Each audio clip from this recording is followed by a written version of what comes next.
E aí, beleza? Vamos dar continuidade ao conteúdo de sistema muscular e agora vamos falar sobre contração muscular. Como eu já falei para você, contração significa diminuir, contrair significa diminuir. Então, contração muscular é quando o músculo diminui o seu comprimento. Então, por exemplo, o seu bíceps estendido, ele tem um comprimento. Quando você contrai, ele diminui esse comprimento. E é justamente isso que faz o movimento aqui de fechar o cotovelo. É o meu bíceps que, ao contrair, puxa o antebraço. Então ele diminui o comprimento, consequentemente o osso vem junto. Mas como é que o músculo consegue fazer esse movimento de diminuir? Quais são os mecanismos que fazem a contração muscular ser possível? Basicamente é isso aqui.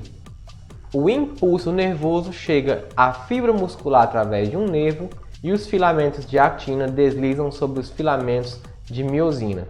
Então, o impulso nervoso é enviado do cérebro, passa pela coluna, vai seguindo o caminho até chegar no músculo através de um nervo. Esse impulso nervoso, ao chegar no músculo, desencadeia uma série de reações químicas no músculo que fazem com que a actina e a miosina deslizem uma para cima da outra.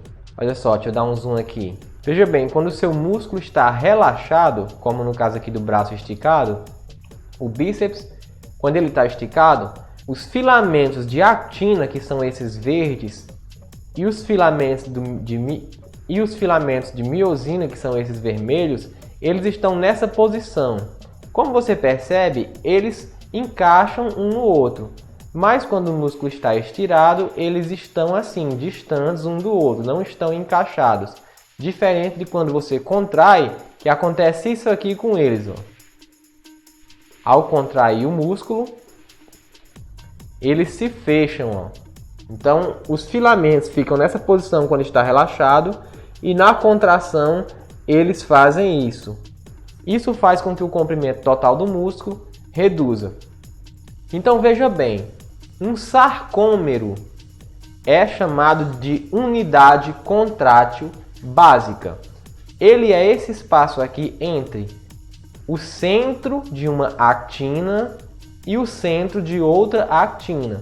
Porque veja bem, a actina ela é assim, ela tem um centro, que eu não vou entrar em muitos detalhes, porque essa aula não é muito aprofundada, então eu vou falar só assim, de maneira simples. A actina ela tem essa parte central, que é chamada de linha Z, e aí tem um filamento para um lado e um filamento para o outro.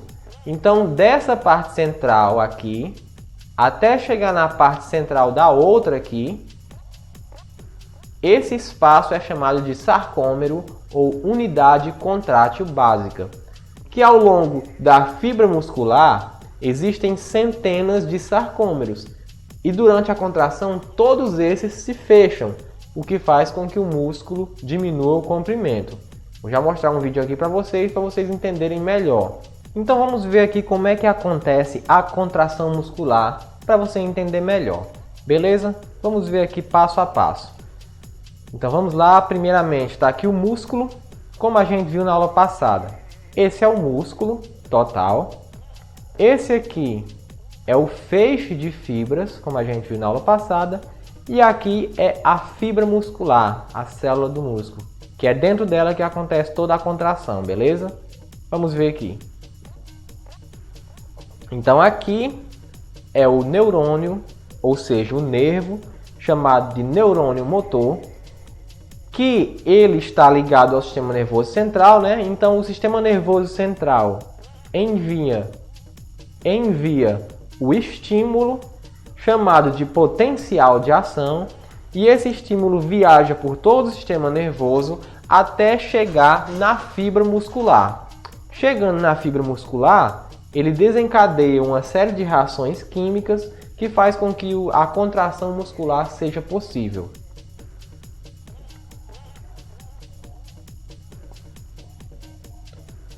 Então tá aí dentro da fibra, como você pode ver, existem os sarcômeros, chamados de unidades contráteis básicas. Então, Como você pode ver aqui, igual a gente falou lá anteriormente, aqui é a actina. Deixa eu soltar mais um pouquinho aqui. Tá aqui o sarcômero, né? Então aqui a actina. A actina ela tem a linha Z, como a gente viu lá. Então o sarcômero vai de uma linha Z até a outra linha Z. Então tá aqui uma actina, né? E ela tem um filamento da actina aqui. E do outro lado também outra actina com um filamento de actina. E no centro a gente tem aqui a miosina, que fica aqui entrelaçada com a actina, né? Beleza? E tá aí o sarcômero contraindo. Tá aí a contração do sarcômero. Como é que acontece essa contração? Como é que um filamento desliza por cima do outro filamento? A miosina tem essa estrutura aqui chamada de cabeça da miosina. Beleza? Quando o músculo está relaxado, ela está lá parada, dormindo. Quando o impulso nervoso chega na fibra, esse impulso desencadeia uma série de reações químicas que faz com que essa cabeça da miosina se movimente. Então ela se levanta, se prende na actina, puxa a actina, se solta, levanta de novo, prende de novo, puxa de novo, fazendo com que um filamento deslize sobre o outro. Dessa forma aqui. E esse processo gasta ATP. Por isso que a gente precisa de ATP para o movimento muscular. Tá aí, a ATP é que faz com que a miosina se movimente. A quebra da ATP faz com que a miosina se movimente. Beleza? E aí está explicando melhor quais são as reações químicas que fazem com que isso seja possível, né? Eu não vou me aprofundar nesse assunto com vocês.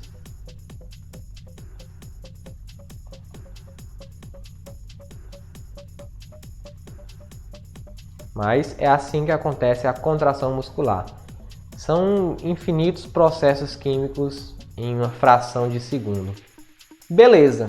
E agora que você entendeu como acontece a contração muscular, agora a gente vai falar um pouco sobre a ação muscular. Beleza, ele contraiu. E o que isso tem a ver com o movimento do corpo? Simples. Como eu já falei para você, o nosso corpo funciona através de um sistema de alavancas, como o exemplo dessa foto aqui. O seu cotovelo aqui seria um ponto fixo, o seu músculo seria uma força potente e o peso seria uma força resistente. Então, enquanto o peso está gerando uma força para um sentido aqui, no caso sentido para baixo, o seu músculo faz uma força no sentido contrário, no caso sentido para cima. Então, quando o seu músculo puxa esse osso aqui do antebraço, quando o seu músculo puxa esse osso para cima, a articulação se movimenta aqui, fechando, diminuindo o ângulo articular, fazendo com que o peso suba, ou seja, movimenta. Está aqui o meu músculo. Ao se movimentar, ele gera uma força que faz com que as articulações alterem o ângulo delas. Beleza? Tá um pouquinho complicado, mas calma aí que a gente vai clarear um pouquinho melhor as ideias. Veja bem, a ação do músculo, ou seja, o que o músculo faz, depende da origem e da inserção do músculo. Como assim? Vamos lá, preste atenção. Olha aqui o bíceps. O seu bíceps, ele tem a origem aqui no ombro, ou seja, a origem é onde o músculo começa e inserção é onde ele termina. Então o bíceps, você acha que é só isso aqui? Não, porque o tendão também faz parte, né? Então o tendão do bíceps começa onde? Começa lá no ombro, ó. Então o bíceps começa bem aqui. E termina onde? Termina no antebraço, ó. Então vem até aqui, beleza? Ok, então vamos lá. Se o seu bíceps começa no ombro e termina no antebraço, significa que ele atravessa a articulação do cotovelo. Ou seja, o seu bíceps, olha, começa aqui e ele termina aqui. Então ele atravessa a articulação do cotovelo, ok? Então, primeira coisa, o músculo, ele tem a ação sobre a articulação que ele atravessa. Então, se ele começa aqui de um lado da articulação, que no caso a articulação é o cotovelo, se ele começa desse lado e termina do outro lado, ele atravessou essa articulação. Significa que a função dele é com essa articulação. No caso do bíceps, a função é o quê? Fechar. Beleza? Então, simples. Se a origem é aqui, a inserção é aqui, a função é aqui. É na articulação que está no centro dele. Então, a função do músculo vai ser sempre na articulação que ele atravessa e o movimento vai ser em direção ao próprio músculo. Então, veja bem, o meu bíceps não está aqui, então a função dele é no cotovelo, porque ele atravessa, e a direção do movimento é para o lado dele, ou seja, para cá, fechando. Então, beleza. E quem é e para eu abrir? É o bíceps que abre? Não. É o músculo do outro lado aqui, ó, tríceps. Porque o tríceps ele também atravessa a articulação. Ele começa aqui e ele vem, passa até aqui, ó, o tríceps. Ele atravessa também. Só que o tríceps atravessa por trás e o bíceps atravessa pela frente. Então o bíceps puxa para frente e o tríceps puxa para trás. Beleza? Quer dizer que só de você olhar onde um músculo está, onde ele começa e onde ele termina, só olhando essas três coisas, você sabe o que ele faz. Beleza? E os movimentos dos músculos, eles podem ser classificados em várias classificações. Eu vou dizer para vocês aqui 4. Flexão, extensão, adução e abdução. Beleza? Bom, vamos começar pelo mais simples. Adução e abdução. O que é adução e abdução? Antes de tudo, você tem que ter em mente que esses movimentos, eles partem de uma posição padrão. Essa posição padrão é chamada de posição anatômica. Porque eu não posso estudar um corpo humano sem ter em mente uma posição padrão. Porque veja bem, se eu perguntar para você, a sua cabeça é em cima do pescoço? Você vai dizer que sim. Beleza. Mas se você tiver de cabeça para baixo, ainda é? Então, tudo é relativo. Como tudo é relativo, para que os estudos sejam possíveis, é preciso padronizar. Para que um cientista não esteja falando uma coisa e o outro cientista entendendo outra. Tem que ter um padrão. No caso aqui, o padrão é a posição anatômica.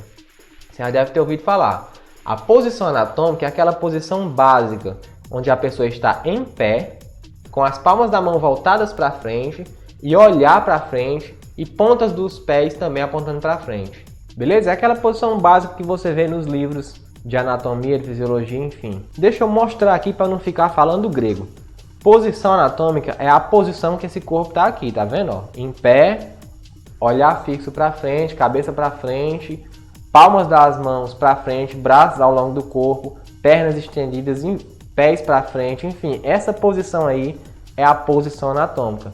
Então tudo que você for pensar, tudo que você for falar sobre o corpo humano, você tem que ter como base essa posição. Então, como eu falei para você, a cabeça é em cima do pescoço? Na posição anatômica é. Pergunto para você, qual é o lado da frente do seu antebraço? É esse lado aqui ou é esse lado aqui? Qual é a frente do antebraço? É esse ou esse? Aí você vai ter que ter como base a posição padrão.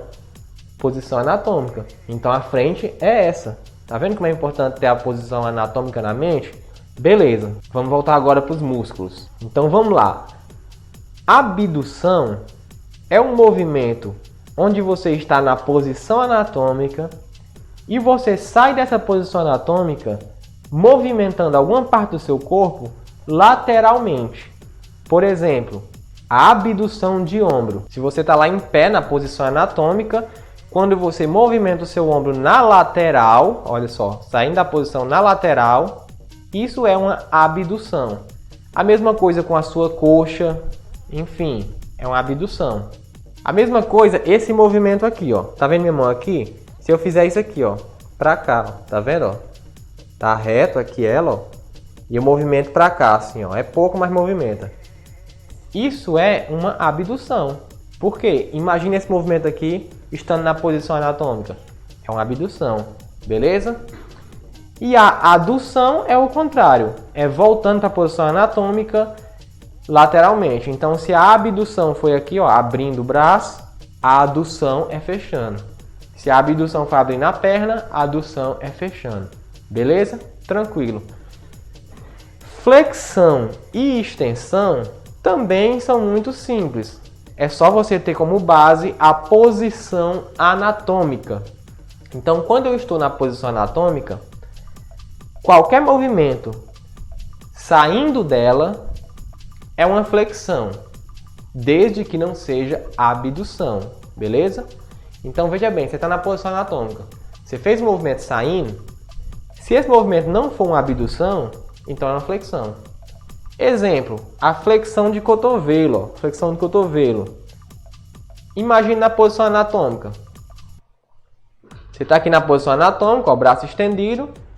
Quando você flexiona o cotovelo, você está saindo da posição. Ó. Então é uma flexão. E quando eu volto para a posição anatômica, é uma extensão. Então, ó, voltando é uma extensão. Beleza? Por isso que aqui é uma flexão e aqui é uma extensão. Mesma coisa, olha o ombro. Saindo da posição anatômica para a frente. Não é uma abdução, que ainda é na lateral, então é uma flexão. E voltando é uma extensão. Beleza? Joelho. Estou na posição anatômica. Quando eu flexiono o joelho, o meu pé vai para trás. Saí. E quando eu estendo o joelho, o meu pé volta para o lugar. Voltei para a posição anatômica. Então é simples. Quando você tem a posição anatômica como norte, fica muito fácil você saber o que é flexão, extensão, adução e abdução. Beleza? E aí, para exemplificar, a gente vai ver aqui os principais músculos. Rapidinho, beleza? Primeiramente, o músculo deltoide. O deltoide é um músculo localizado no ombro, né? Como você pode ver aí na imagem. A origem dele é aqui na parte de cima do ombro e a inserção é no braço e ele passa por cima. Beleza. Como eu falei para você, você só precisa saber de 3 coisas. Onde o músculo está, que é aqui. Onde ele começa, que é aqui. E onde ele termina, que é aqui. Sabendo disso, você sabe qual é a função dele, não é? Então, simples. No caso aqui, a função do deltoide é levantar o braço. Tanto para frente quanto para o lado. Ele levanta o braço, né? Independente do braço estar flexionado ou estendido. Não faz diferença. O que importa é aqui, ó. Ele começa aqui e termina aqui. Então, o que eu faço no cotovelo não faz diferença aqui para ele. Tanto faz eu levantar com o braço estendido como levantar com o braço flexionado. Por isso, existem exercícios de ombro tanto assim com o braço estendido, quanto com o braço flexionado, que é o caso da foto aí.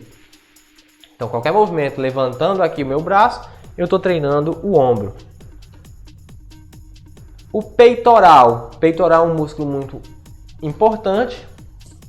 Ele está aqui na frente, ele começa no centro aqui e ele atravessa o ombro até chegar no braço, como você pode ver na foto. Isso significa que a função dele é o quê? Lembra o que eu falei? Localização, origem, inserção. Qual é a articulação que ele atravessa? Ombro. O que é que ele faz? Faz um movimento em direção a ele mesmo. Então, se ele está aqui na frente, ele vai fazer um movimento em direção a ele, ó, fechando aqui para frente. Beleza? Então, qualquer movimento onde o meu braço vem para frente, é o peitoral que faz.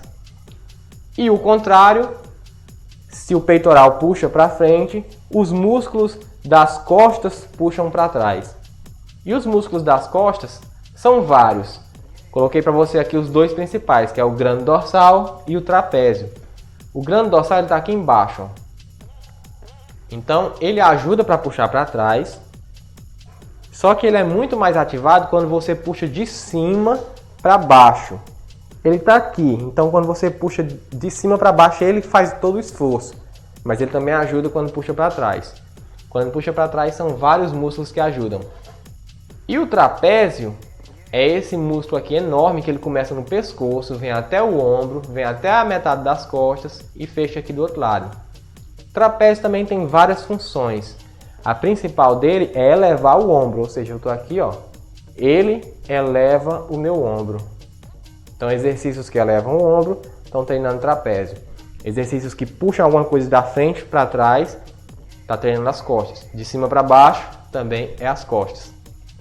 beleza? E é muito importante você treinar costas, porque são músculos que estabilizam muito a sua coluna, então vai diminuir as suas dores de coluna, além de melhorar a sua postura, né?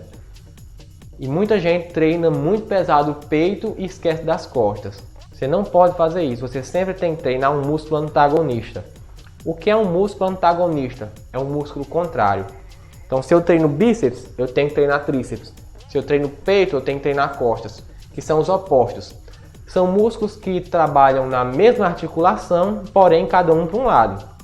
Bíceps e tríceps, os dois são no cotovelo, um para frente e outro para trás. Então são antagonistas. Se você treinar um mais do que o outro, isso vai gerar uma pressão grande na articulação só para um lado, que vai prejudicar ela. Então você tem que treinar por igual. Continuando, o abdômen. O abdômen é bem interessante. Veja bem, muita gente faz exercícios achando que é abdominal, quando na verdade não é. Por exemplo, quando você se deita e fica levantando e baixando as pernas, você não está treinando o abdômen. Por quê? Veja bem, a origem do abdômen é na costela aqui em cima e a inserção é na pelve. O abdômen não vai até a perna, ele para na pelve, ele não chega na perna. Se ele não chega na perna, ele não atravessa a articulação do quadril. Se ele não atravessa a articulação do quadril, os movimentos de perna não tem nada a ver com o abdômen. A única coisa que o abdômen faz é aproximar a costela da pelve. Então veja bem, o movimento do abdômen é esse, ó. Ele começa aqui e termina aqui. Então quando ele contrai, ele faz isso, ó. Só isso. Esse é o movimento do abdômen, só isso. O movimento de perna não tem nada a ver com ele. Ah, e por que quando eu estou fazendo isso o abdômen dói? Porque ele se contrai para manter a postura. E veja bem, ele se contrai de maneira isométrica. O que é uma contração isométrica? É quando o músculo se contrai, mas sem movimento. Por exemplo, se eu pegar um peso e ficar movimentando, eu estou exercitando, né? Beleza. Mas se eu pegar esse peso e segurar parado, estou aqui, ó, peguei um peso e segurei ele parado aqui. Vai doer o músculo? Vai doer mais do que se eu estivesse mexendo. Mas isso quer dizer que vai servir mais? Não, só vai doer mesmo. Não vai servir mais não. Quando eu faço com movimento é melhor do que parado. Mas o parado dói mais. A mesma coisa quando você está levantando e baixando as pernas. Seu abdômen vai doer demais. Mas não quer dizer que está exercitando ele bem. Ele está apenas contraído de maneira isométrica. Beleza? Continuando, bíceps, a gente já falou muito do bíceps, origem, inserção, ele contrai, fecha o cotovelo. E o tríceps é o contrário, ó. Ele começa aqui e ele termina aqui, então quando ele contrai, ele abre o cotovelo. Ok? O glúteo é um músculo muito importante porque a função dele é puxar a perna da frente para trás. Como no exemplo aqui, se ela baixar e subir a perna, é o glúteo que faz isso. E, consequentemente, o glúteo ele é o músculo utilizado para você caminhar, para você correr, porque ele é responsável por esse movimento. Você coloca a perna na frente e o glúteo puxa essa perna para trás. Então, ao treinar glúteo, você melhora significativamente o seu condicionamento físico. Muitos homens ignoram o treino de glúteo, mas ele é muito importante para a nossa saúde. Beleza? O quadríceps é um dos maiores músculos do corpo, não é o maior é o glúteo, mas o quadríceps ele é talvez o mais comprido, também não é o mais comprido, mas ele é muito grande, enfim. Ele começa aqui, ó, na coxa e termina na canela. Então ele começa no fêmur, termina na tíbia. Qual é a articulação que ele atravessa? Joelho. Onde é que ele está? Na frente. Então o movimento é de joelho para frente, ou seja, extensão de joelho. Simples demais. Beleza? Os isquiotibiais são os opostos do quadríceps. Eles estão na parte de trás da coxa, então são eles que fazem a flexão do joelho. Isquiotibiais é o nome de um grupo de músculos, que são esses três músculos, ó, bíceps femoral, semitendinoso e semimembranoso. Então esse grupo de três músculos é chamado de isquiotibiais, ficam na parte de trás da coxa. Flexão de joelho. ok? E os gastrocnêmios é o que você chama de panturrilha. Eles começam aqui, ó, na altura do joelho e vão até o calcanhar. Então, quando eles contraem, eles puxam o calcanhar para cima. Consequentemente, a ponta do pé vai para baixo. Então, o exercício de flexão plantar está exercitando os gastrocnêmios, que você conhece como panturrilha. E por fim, o psoas ilíaco. Esse músculo está na sua coluna lombar, vai para o seu fêmur. Então, ele atravessa a articulação do quadril. Então, é ele que é responsável por movimentar o seu quadril para frente. Esse movimento que as pessoas acham que é abdominal. Ok? Então, era isso que eu tinha para falar para você sobre sistema muscular. Bem básico, bem simples. E até a nossa próxima aula. Valeu!